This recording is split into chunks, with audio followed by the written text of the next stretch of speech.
하루 단위의 계획을 세우는 방법에는 두 가지가 있어요. 시간을 기준으로 하는 방법과 시간을 기준으로 하는 방법입니다. 결론부터 말하자면 계획은 반드시 시간을 기준으로 해야 합니다. 오늘의 불행은 언젠가 내가 잘못 보낸 시간의 보복이다 라는 나폴레옹의 명언을 되새기며, 제가 처음 수학 과외 지도를 시작했을 당시에는 학생들의 공부 계획에 관여하지 않았었어요. 오직 수업을 잘하는 일에만 몰두했었죠. 수학 개념을 알아듣기 쉽게 설명해주고 잘 이해시키는 일에만 중점을 뒀습니다. 결과가 나쁘진 않았어요. 학생들은 대체로 성적이 완만하게 올랐죠. 하지만 짧은 시간 내에 급상승하지는 못했습니다. 저는 숙제를 내주고 검사도 당연히 했습니다. 처음엔 모진 말도 잘 못했지만 경험이 쌓이다 보니 동기부여를 위한 자극이 되는 말도 곧잘 해주곤 했어요. 대부분 아이들은 고맙게도 저를 잘 따라줬죠. 하지만 수학을 공부한다는 것은 어렵기도 하고 끈기와 인내가 필요한 일이에요. 숙제를 잘 해오다가도 시간이 지날수록 느슨해지는 경우가 많았습니다. 안 되겠다 싶었죠. 저는 학생들이 열심히 하는 만큼 성적 향상이 자연스럽게 뒤따르게 만들고 싶었어요. 그래서 계획표를 만들게 시켰습니다. 저와 학생이 서로 상의하며 학생이 지킬 수 있는 수준으로 계획을 세웠어요. 계획이라는 단어는 상당히 무게감이 있습니다. 스스로와의 약속을 정리한 것이 계획이죠. 그래서 계획을 세우면 스스로 시간을 효율적으로 활용하게 됩니다. 학생들이 스스로 세운 계획을 하나씩 지켜나갈수록 집중력은 높아졌고 지속력도 향상됐어요. 지금은 저와 수업하는 많은 학생들이 저와 상의하면서 자신만의 공부 계획을 세웁니다. 한번 세운 계획은 상황에 따라 계속해서 수정되지만 이리저리 수정하더라도 지속해 나가는 것이 중요합니다.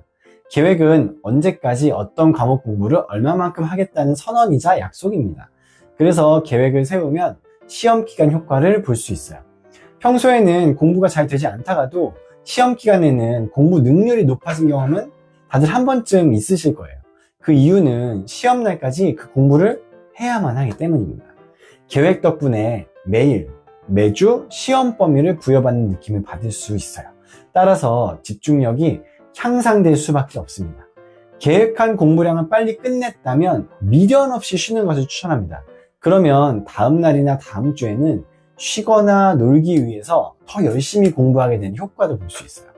계획을 세울 때는 장기 계획과 단기 계획을 동시에 세워야 합니다. 장기 계획은 최소 한 학기 이상의 기간으로 세우고요. 단기는 한 주나 하루 단위의 계획을 말합니다. 3년간 또는 그 이상의 입시 계획을 1년 단위의 계획으로 나누고 1년 단위의 계획을 1학기, 여름방학, 2학기, 겨울방학 순으로 나눕니다.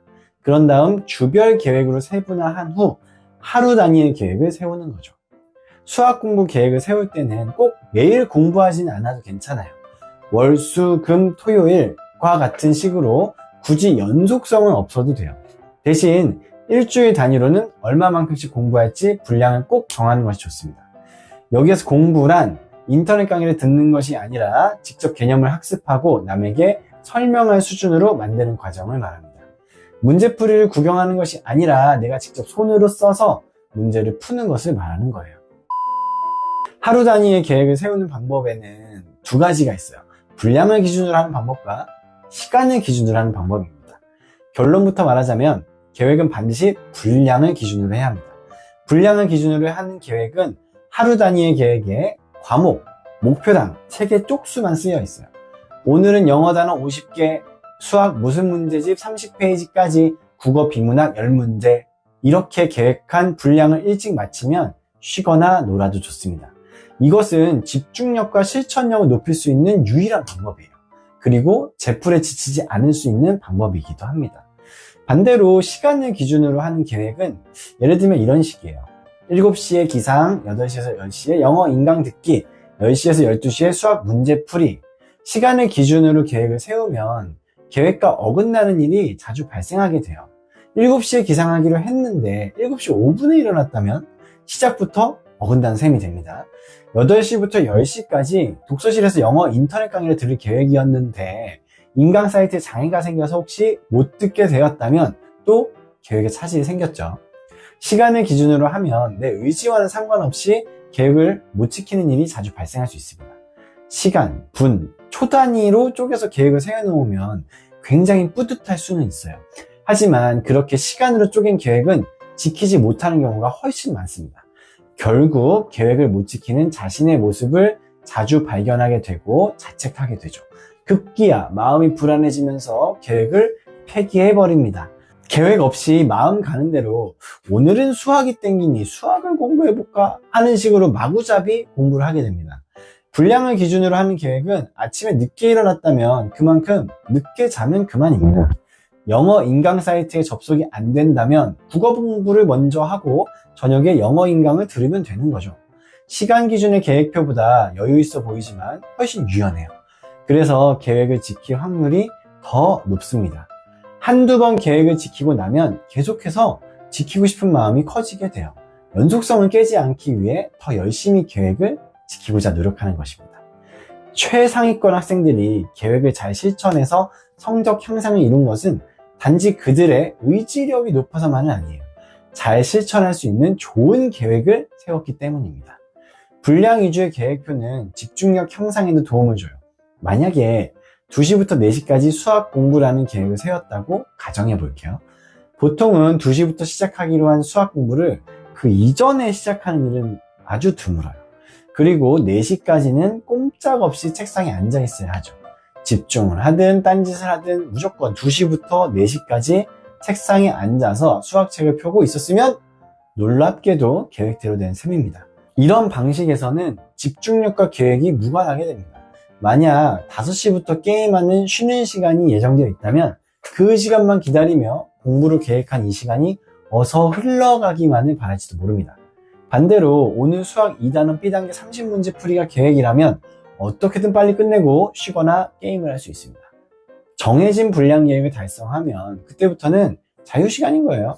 그래서 오후의 자유시간을 위해서 오전부터 고도의 집중력 발휘가 가능합니다. 만약에 오전에 딴짓을 하며 시간을 흘려보냈다면 오후엔 계획된 분량을 소화하느라 굉장히 고통스러운 하루를 보내게 될 것입니다. 다음날엔 전날의 고통을 피하기 위해서 오전부터 계획된 분량을 서둘러 끝내려고 노력할 거예요. 이처럼 분량을 기준으로 하는 계획은 집중력 향상의 특효약입니다. 제가 계획을 세워서 공부하는 최상위권 학생들을 보면요. 최상위권 학생들은 계획을 세우는 면에 있어서 굉장한 현실주의자예요.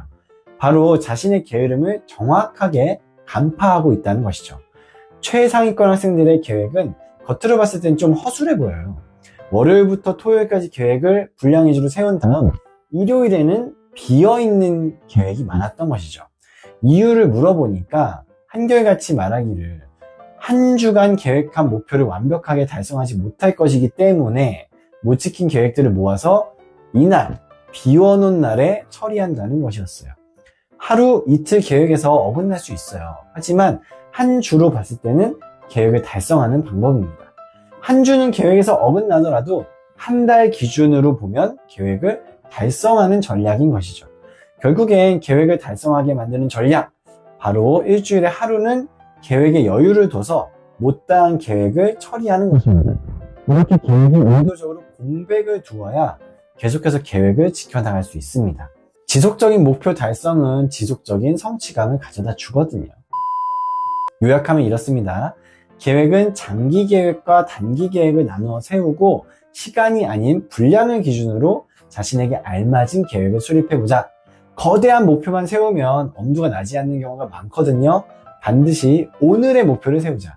하루하루 계획한 분량을 조기 달성하기 위해 집중력을 높여보자입니다. 지속적인 노력의 열매는 상상 이상으로 달콤할 것입니다. 마지막으로 오늘의 불행은 언젠가 내가 잘못 보낸 시간의 보복이다 라는 나폴레옹의 명언을 되새기며 자신에게 주어진 공부라는 기회를 꽉 움켜쥐길 바라겠습니다. 영상이 도움이 되셨다면 구독과 좋아요 부탁드립니다. 감사합니다.